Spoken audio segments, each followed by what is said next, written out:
Hello everyone मु मनोज पाणी आमे लास्ट क्लास रे किछि प्रश्न द्वारा बीजगणितिक परिप्रकाश तैयारी कले एबे तमरो बीजगणितिक परिप्रकाश विषय रे किछि किछि धारणा हे जाइथिबो। आज आमे बीजगणितिक परिप्रकाश विषय रे आउर किछि जानिबा को चेष्टा करिबा।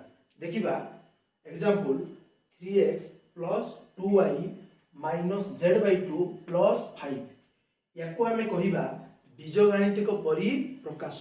आउ एई बीजगणितिक परिप्रकाश रे जदि आमे 3x को देखिबा 3 होची ध्रुवक, x होची चल राशि, एठी ध्रुवक चल राशि गुणन होइचंती।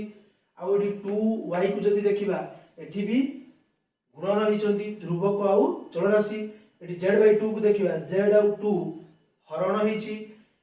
आउ एठी जदि आमे देखिबा एठी युक्त होइची, एठी विजुक्त होइची, एठी भी युक्त होइची। ताहले आमे मोटा मोटी भाबरे कहि परिबा जे गोटे बीजगणितिक परिप्रकाश रे चल राशि एवं ध्रुवक राशि युक्त विजुक्त गुणन एवं हरण प्रक्रिया द्वारा तैयारी हेई थाए।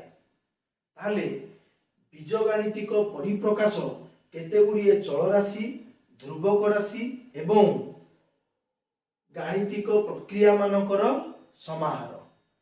बुझियला। नेक्स्ट आमे देखिबा जे एठी जदि आमे देखिबा 3x 2y - z/2 5 एई बीजगणितिक परिप्रकाश रे एमानकु पद कहा जाय। बुझि होची। ताले पद काहाकु कहा जाय आमे जानि गले।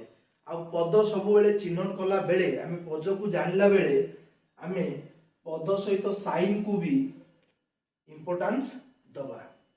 बुझी होची। ताले आमे नेक्स्ट क्लास रे बीजगणितिक परिप्रकाश विषय रे आउ किछि जानिबा को चेष्टा करिबा।